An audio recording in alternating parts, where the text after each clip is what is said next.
The troops that are being deployed here are not being deployed for our purposes. We did not request through the sheriff, through the mutual aid system, for National Guard troops. What are the troops in LA to do? And that is unclear to pretty much everybody at this time. That's the LAPD police chief basically saying unclear what these troops are supposed to do, and they don't need them. We are joined now by Congressman Seth Moulton of Massachusetts. He's a veteran, a former U.S. Marine captain who served 4 tours of duty in Iraq. As mentioned, is now a lawmaker, so really at the intersection of these questions. Welcome.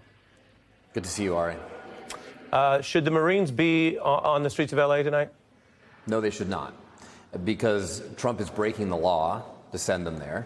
This is clearly against every provision in the law which requires an insurrection to send Marines into a city. There's no insurrection going on. There are violent protests, but not an insurrection.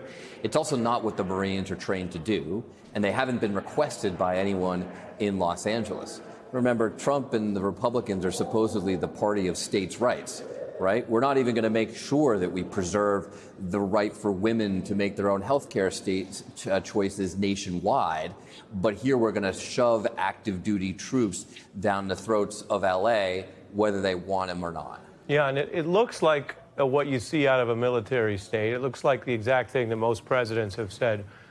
We fight abroad and defend at home. That you don't want to live in a place where military war tools are being used against the domestic citizenry. Well, go ahead. Unless you're Donald Trump, though, because this is Donald Trump's dream.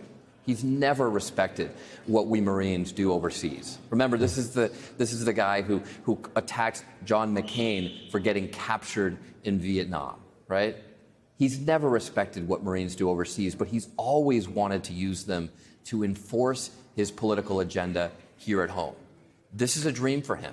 And not only is it using troops, politicizing the military for his political goals, but it's also distracting everybody's attention from what should be the big story of the week, which is this disastrous bill he's shoving through Congress that's going to take health care away from millions of people while exploding the deficit.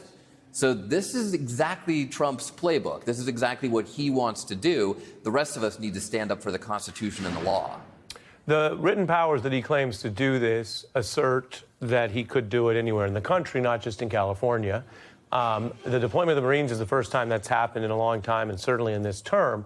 Do you view this as a test case? The courts may stay out of it for a lot of reasons, including if it kind of calms down. Judges love a mootness argument. They love to say, well, this was a problem 2 weeks ago, not today. We'll deal with it when it comes up. And so we may not get a negative precedent out of this. We may just get a few Marines. I mean, 700 is not like what we had in Iraq or what you've done. A few Marines were there once, and he could do it again. Do you view that as a problem where they're exploiting the fact that the courts may not act quickly to then claim a precedent for something that wasn't actually authorized? Absolutely, and we know he's wanted to do this since his first term when he asked then chairman of the Joint Chiefs of Staff, Mark Milley, why he couldn't just shoot protesters in the legs when they were protesting out in front of the White House. His chairman, Milley, and Secretary of Defense at the time told him, you can't do that. Well, now he's handpicked Pete Hegseth as Secretary of Defense, who wrote a book about politicizing the military, because I think Donald Trump believes that if he asks that question of Pete Hegseth, he'll say, go ahead and shoot. You've written and warned about your view of exactly that politicization. Reading from a piece you wrote in February, you said Trump doesn't care about the rule of law. He doesn't want military officers who do care about it getting in his way. That's the difference between a dictatorship and a democracy. You wrote that early on here because you were concerned. We could be heading towards the end of a term where if he and the Republicans, let's say there's a Republican successor, be it his vice president or someone else, if they win fair and square, that's the system. If they lose, we have the history that last time he didn't accept that, and now he's trying to involve the military more. What are the guardrails, and what is Congress doing to make sure that the military stays out and then follows the lawful transition of power, at the end of any such term? I mean, candidly, Ari, Congress is doing nothing because under Republican leadership, they won't even touch this. They have absolutely no courage to stand up for the Constitution that they swore an oath to protect and defend. And so Trump is burning the Constitution. He's running all over it. And we already know that he's perfectly willing to overthrow democratic elections. Now we know he's willing to use the military. You put those two things together and you have a classic dictatorship where the guy at the top uses the military for political ends to get his way. That's not a democracy. That's a dictatorship. And clearly that's what Trump has in mind. Wow.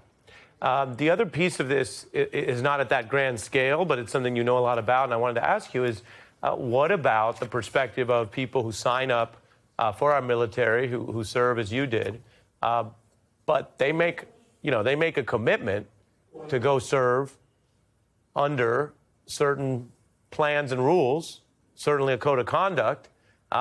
Very few of them are ever told, by the way, you might have to walk around L.A. with rules on the fly and take your weapons of war and try not to kill anybody. But if you get attacked, who knows? What do you view the bind that this order and this effort puts these Marines in right now? No Marine signs up for this. No Marine signs up to attack fellow Americans. Trump doesn't understand that, of course, because he dodged the draft. He let someone else go to Vietnam in his place. But Marines don't want to be there. Marines don't want to be doing this. And frankly, I'll tell you, as a Marine veteran and a sitting lawmaker, I have never gotten more questions from active duty officers about how to think about disobeying orders, because they know they may very well have to disobey an unlawful order from the commander-in-chief. Really appreciate your experience and quite frankly, your candor tonight on some of these tough issues. Congressman Moulton, thank you so much.